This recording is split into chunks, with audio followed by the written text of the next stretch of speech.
Hi there, and welcome. If you're a tutor in adult education here in the UK, you already know your classrooms are these amazing melting pots of language and life experience. In this explainer, we're going to flip the script on how we see our multilingual learners. We're moving from seeing their first language as a barrier to seeing it as the incredible bridge that it really is. So let's get started. And this quote from UNESCO really gets to the heart of it all. Language isn't just a bunch of words, right? It's who we are. It's our culture, our identity, and our power. And keeping that idea front and center can totally transform how we teach, and more importantly, how our learners succeed. All right, so before we jump into strategies, let's just take a moment and get real about the context. We need to understand the unique world our adult learners are coming from. Many of the adults that walk through your door might be struggling with functional literacy skills. And some research even shows that dyslexia can be more common in these groups. But here's the big one. A lot of them carry some real anxiety from bad experiences at school in the past. This means that creating a safe, respectful space isn't just a nice to have, it's absolutely essential. It's the foundation where learning can even begin. Okay, so keeping all of that in mind, we get to the core idea of this whole explainer. What if a learner's first language, their L1, isn't a problem to be solved? What if it's the very bridge they need to cross to learn English? So think of it like this. There are two paths. On the left, you've got this old-school subtractive model, where the goal is for English to just replace their home language. That approach can really hinder learning, and honestly, it can crush their self-esteem. But on the right, that's where we want to be, the additive model. This is where English adds to their first language. Their L1 becomes a resource, a tool. This boosts confidence and leads to some pretty amazing cognitive benefits. So this is our goal, additive bilingualism. The key word there is additive. We're not replacing anything. We are enriching, adding on, and building upon the amazing foundation that our learners already have. Now, to really embrace this whole additive idea, it helps to kind of geek out for a minute on how language acquisition actually works. Let's break down a couple of key concepts that are just super useful for any tutor to have in their back pocket. First up, you've got BICS. You can think of this as coffee shop English. It's the casual, social language you need to have a chat or buy something at the store. Learners often pick this up pretty fast, which is great, but, and this is so important, it's just the surface. Because lurking right below that surface is CALP. And this is the deep stuff. This is the academic language of the classroom. It's what you need to read a textbook, to understand complex instructions, to think in abstract ways.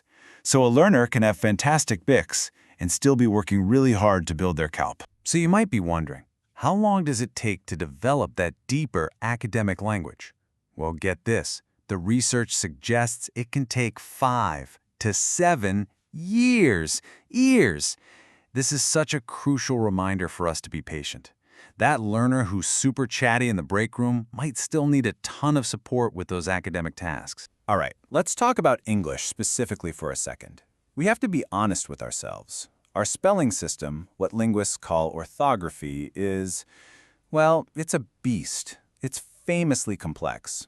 And that's not a flaw. It's just a feature we have to understand to help our learners master it. This table really paints a picture, doesn't it? Languages like Spanish are transparent. What you see is pretty much what you say. But English is over there in the opaque column. It's deep. One sound can be spelled in a bunch of different ways. But you know what? That complexity is also what makes it so rich, and it's part of why it's become a global language. To put a number on it, just think about this. English has about 44 distinct sounds, or phonemes. But we use over 120 different letter combinations to write those sounds down. Now imagine you're a learner whose first language is way more straightforward. That is a huge mental puzzle to solve. And this is where it gets really interesting. This language challenge doesn't just stay in the literacy class. The skills you need to process language have this powerful, hidden connection to, believe it or not, maths. Let me show you how this plays out. So let's walk through a quick little 3-step challenge.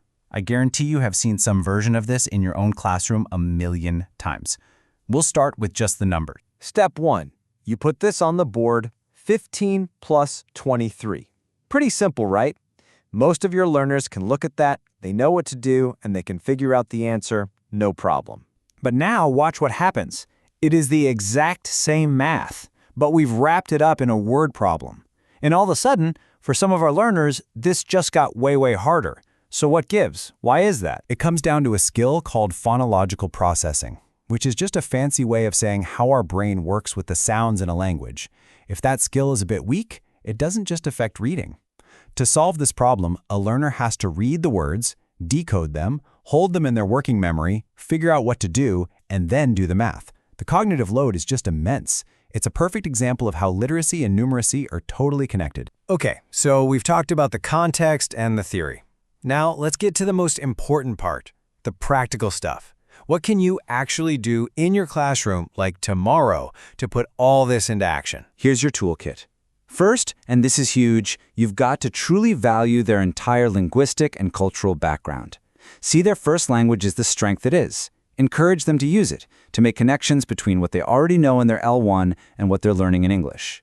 Use teaching methods that are multi-sensory and systematic to hit all the different ways people learn. And above all, remember this is a marathon, not a sprint. Focus on that long-term, person-centered growth. You know, all these strategies, all of this reframing, it's all pointing in one direction. It's all driving towards one single, incredibly important goal. And this is it. The ultimate goal isn't just about passing a test, it's about fostering learning confidence. For so many of our adult learners, the biggest barrier isn't grammar or vocabulary, it's the fear and anxiety left over from the past.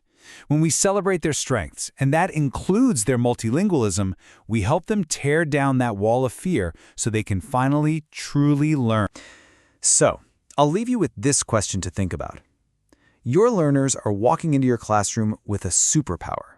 Seriously, their ability to navigate more than one language, to live in more than one culture, that is an incredible strength. So, how will you unlock the superpower of multilingualism in your classroom?